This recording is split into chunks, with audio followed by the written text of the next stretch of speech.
welcome to Reality Tea Times 2, the podcast where we discuss all the trash reality TV we love to hate. I'm Tanika, and today, before we jump into Married at First Sight, we're still going to do just one quick little hot goss because I forgot to mention it at the Love is Blind episode. So, if you are interested, alert, here we do it. If you're interested in being on Love is Blind is now casting in Detroit, Michigan. Are you ready to find if love is truly blind? Calling all single men and women who are brave, open-minded, and ready for a committed relationship. Apply today at loveisblind.castingcrane.com. So I'll post that on our socials too if you're interested. If you want to be in Detroit, Michigan, you can do so. There you go. But let's move on to the reason that we are here.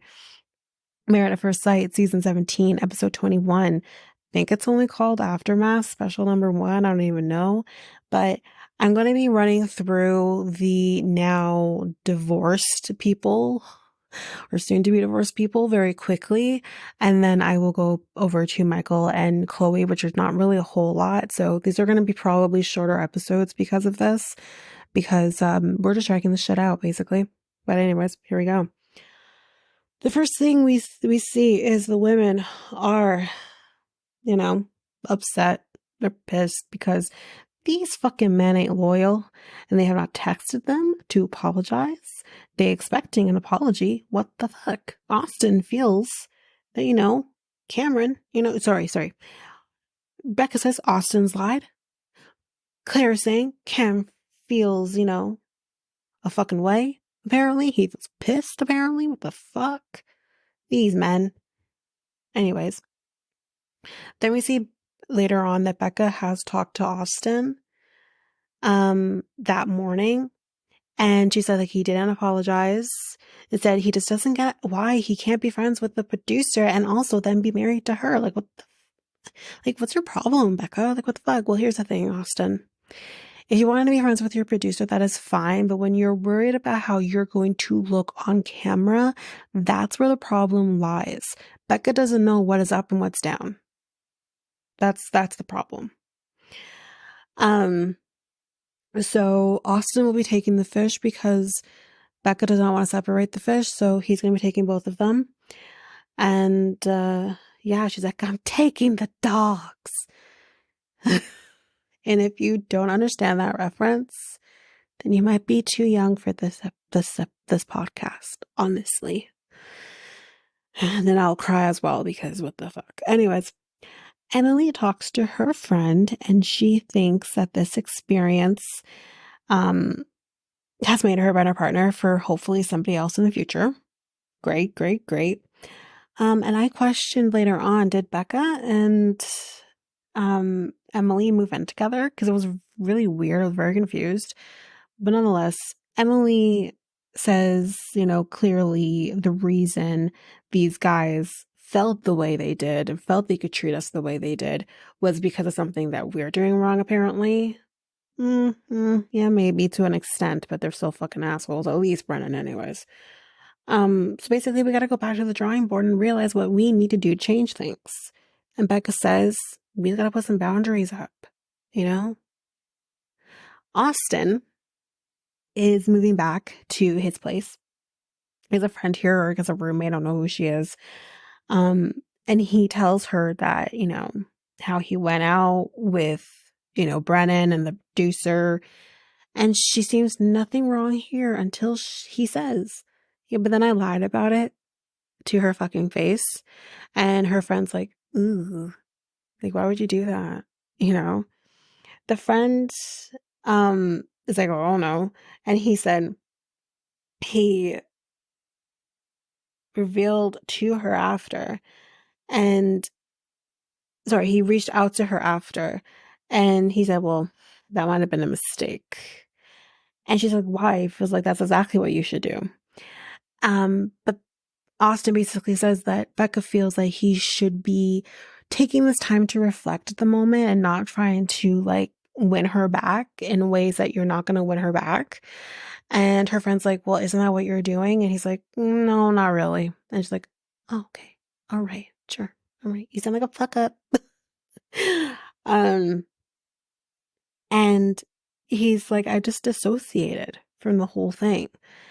And he hasn't seen her. They're not talking. They've apparently unfollowed each other on Instagram. So there's that.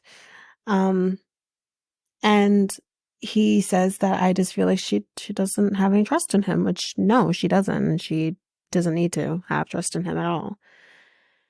Then you see Brennan with his friend, and he does bring up the diary cam situation, and he said like he found it, he felt it was fucked up, and he asked her to delete it. He says like if she's gonna make these baseless accusations about me, then that wasn't the person for me. Oh, fuck you. So, but he does feel hurt by the whole thing, and maybe you do. I don't know, nor do I care. And he has something to say to her and nothing to resolve with her, and he doesn't need any closure, and his friend calls absolute bullshit on the whole thing, but here we go. Because he feels like he does need to have the closure, he does need to see her, and he does need to talk to her, but you know what? Emily doesn't need that fucking negativity in her life either, so there we go. Then Becca wonders if she is maybe being a little hard with Austin, and her friend doesn't think it would make any difference either way if, she, did, make things better for him, or if she did allow space for him to, be himself or be able to express himself or anything like that. Like, it wouldn't have made a difference, and maybe not. But I also don't think Austin is this big dick that, Brennan is, for example. So, we never know. But friend tells her how you're feeling does not mean that you need to run back to him. So please don't do that. And Becca kind of says, well, maybe in time I can actually agree with that. Y'all, she's going to run back to him, and we'll get to that in a little bit. Then we have Lauren and Orion. What the fuck was this? They're going to be playing dodgeball archery. That sounds so cool, by the way. And she's loving every minute of it. She's like getting all her anger out on him. She's like trying to chuck arrows at his head, and she's loving it. She did win 3-1. So they sit down and talk. And Orion has not dated anyone since this process ended for them because, and he says, and I quote, I feel like I'm not done in this process with you yet. What the fuck? She's confused. I'm confused. You're confused. Fuck, even the experts watching this back is like, what? We're all confused. So she's like, do you want to be more than friends? Like, do you want to talk that through? Like, what's happening here? And he says, no, I think it would be beneficial if we were to talk that through.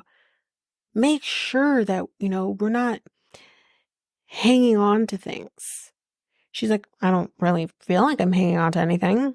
And I feel like I need to think this through to see if I actually even want to go there with you, because, like, I feel like maybe my energies could be put elsewhere. Orion, you had your chance, and you guys looked, you could have been really good together. But then you just, and then again, I don't want to take away from him that what she said to him was insensitive and racially insensitive at that. I do not want to take that away from him, because that is exactly what it was. But it could have been used as a learning experience. Instead, you just dipped, and now you're regretting it. Or this could have been all producer driven. Either way. So Emily and Becca are getting aura readings. This is new for me. I feel like I'm not saying that I don't believe in certain things, because I do. Like, I believe mediums, if real, actual mediums, I believe they have a serious gift and the capability to speak to spirit, and I think that's amazing. I really do. And I do believe in it. But there are certain things I don't believe in. Certain things that I'm like, is that true? And this is one of them. But nonetheless, let's get on with this, right? Let's just do it. Becca apparently is a nurturing energy. And this person tells her, like, don't overcompensate in a relationship. You don't want to give yourself away or whatever. And she says to make sure you speak your truth. Okay, Emily, you know who you are unapologetically, and you embrace who you are. She says it was hot and heavy in the beginning with your man's. Then when you started to cohabitate, things went to shit. That's true. And Becca says that she has been kind of having some self-doubt when it comes to Austin and whether or not she's making the right decisions and not staying with him. This is what I'm saying. She's going back, y'all. But, like I said, not that I don't believe in this, but I also think a producer could have force-fed her all of this information because, yeah, especially Emily, shit did go to shit. You know what I mean? But anyways, that's that for, our other couples. We are our old couples. We are going to get a little touch on with Cameron at the end of Chloe and Michael, but let's get to it.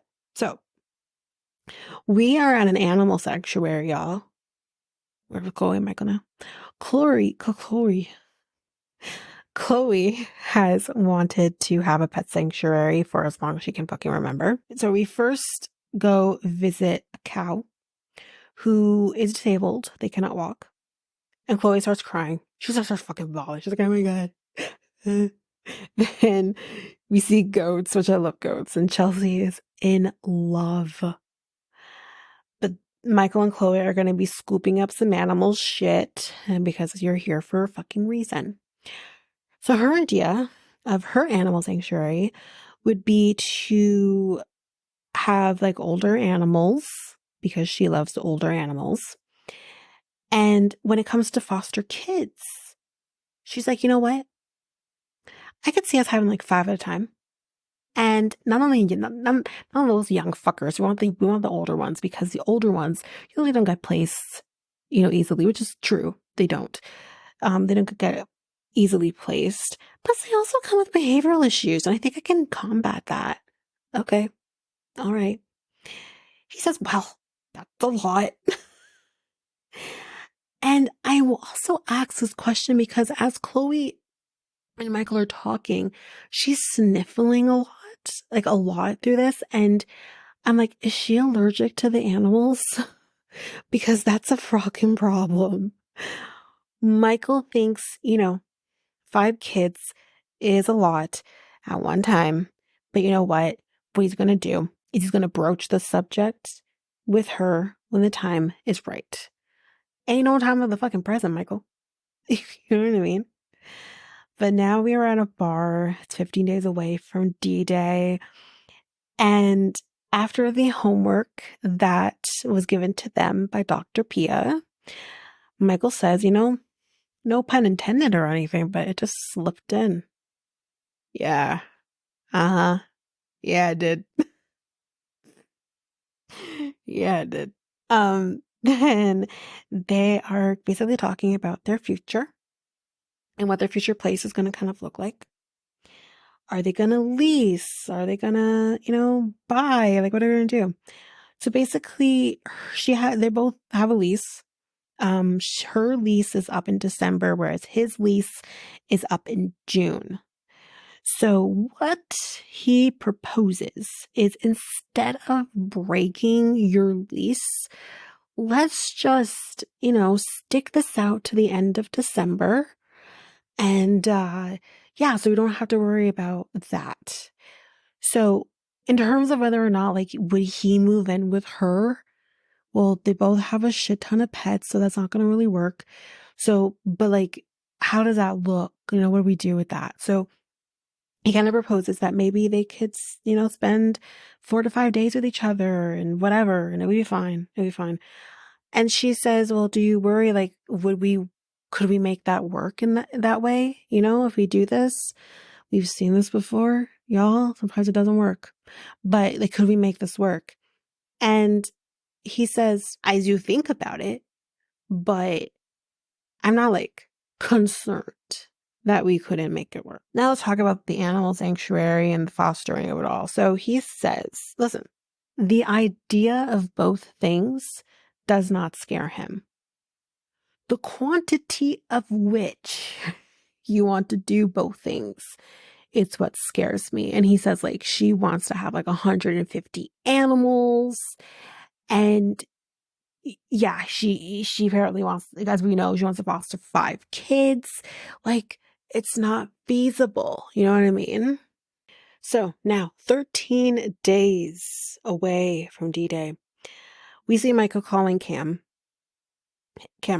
And Cameron is still upset about the whole group hanging out of it all. He felt triggered by Becca kind of saying that all of these men just kind of care about, silencing their women and all of this. And he says, I never fucking silenced Claire. Claire fucking silenced me, as we kind of heard him say already. And he's like, seeing Claire also be Emily's puppet master through all of this is also really bothering him. And he says that he feels that, that's how it kind of went throughout his entire marriage to Claire as well. She's kind of this puppet master. And now he says no, he has no desire to speak to her ever again. And I guess he won't talk to her ever again until we have to go to the reunion, y'all. But Michael says, for him, in terms of where he's at and everything, he says, he's just trying to navigate whether or not he is going to say yes on decision day. And Cameron says, like, you kind of just have to kind of figure out, like, what does the future look like for you guys? Like, what does that look like for you? And that is a really good point, because he really hits the nail on the head with this. That there's just, the issues aren't whether or not they like each other or they want to stick in this marriage with each other. It's, what does life look like after decision day, so to say, So now 10 days away, we are at the beer spa, and it's their month anniversary. So clearly they're speeding on through this process for these two, which isn't fair. But anyways, Michael has just got to get naked because they're in a hot tub. So they just got to get naked. So he does. She says she's happy and he feels fond of her. We're doing great, right? Well, Michael feels they are definitely headed into the right direction to be in love with each other. So she does ask the question that y'all, sometimes you just don't want to know the answer to, but she does ask, so if D-Day was tomorrow, would it be a yes for you?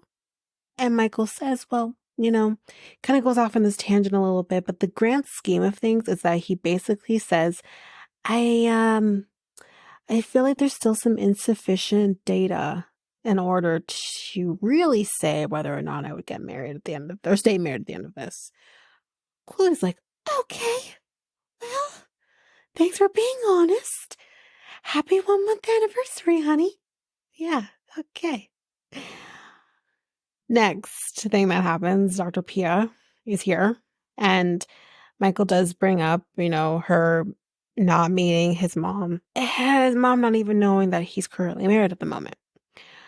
Dr. Pia is very confused by all of this, but Chloe does say, listen, I'm okay with it. I understand it. Why put people through stress unnecessarily if we don't end up working at the end of this? So, it is what it is. But then, are there doubts then, Michael, So then we kind of move on to, whether or not how things are going to look in terms of where they're going to live after decision day. Dr. Pia says, I don't think it's a good idea to live apart from each other. Tell that to Dr. Pepper. Anyways, Michael is trying to hone in on his emotions at this point. Like, he's kind of going through the checklist, basically, of whether or not, like, do I like her? Yes. Don't do, whatever else he needs to go through. And Chloe says that she is not concerned about where they will live. She's content of kind of following his lead, I guess, with that. But then Dr. Pia, this wasn't good. Dr. Pia literally says to her, I just feel like you're not being authentic. And you're kind of curating your answers. Ooh. Why would she? Okay. I understand where she's maybe saying that, because I do feel like Chloe is the kind of person that seems to be very put together.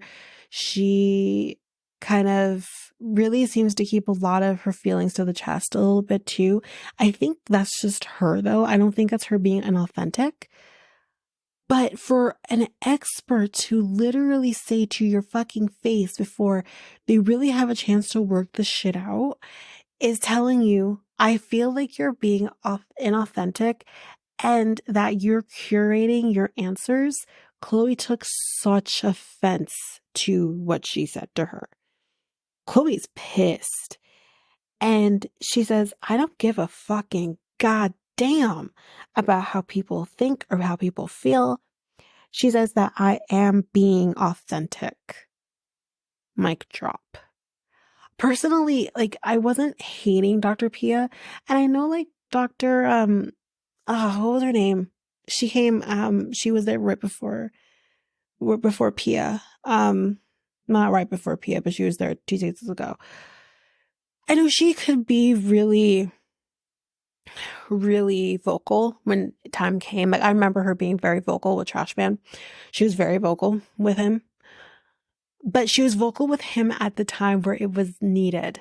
It was, I want you to be vocal on decision day when someone's talking pure shit, I want you to be she wasn't that vocal fucking Brennan. But yet you're out here accusing her of being inauthentic? That's horrible. That's not cool. That's not cool at all. And again, they would not be the first couple to navigate how they're going to live with each other at the end of decision day. These people are coming in with leases that expire at a certain time and that they don't want to break it because they could risk being fucking sued. They have 1 million pets that they have to figure out where to put as well. So it's just like, to come at someone and say they're being inauthentic because maybe they don't want to live with each other right off the bat because they're still trying to navigate that. As long as they have a plan in place and they're going to spend as much time with each other, they're basically saying we're going to spend 80% of the week with each other roughly, then there's nothing wrong with that. Fuck. If Colleen and fucking Matt can do it for the past 2-3 years of their fucking marriage and they just now found a place to live in with each other, then you know what? Anyone can fucking do it. Pow pow. You know what I mean? If freaking Pow Pow and Ballerina can make it work, like, are you kidding me? Like, it's she was the wrong person to talk about this with. They need to talk to Dr. Pepper because Dr. Pepper is a married woman who doesn't live with her husband. They should have done it with Dr. Pepper because I think Dr. Pepper wouldn't have judged them because I felt like Dr. Pia judged them. So, but that is it for this episode. So next time on Chloe Says, come higher hell water, you mother. We're going to be living together at the end of DJ. So, I think Lauren and Orion spent the night together or something. Like, I don't know. And Michael is now starting to question the marriage, and he does tell that to Chloe, and she's emotional about it. I don't like where that's headed. Anyways, that is it for Married at First Sight for this week. So if you like what you heard, please rate, review the podcast on either Apple Podcasts or Spotify.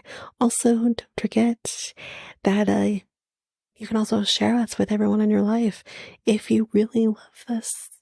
And I do want to read those reviews. I'm definitely getting 5-star ratings, but I want to read those reviews.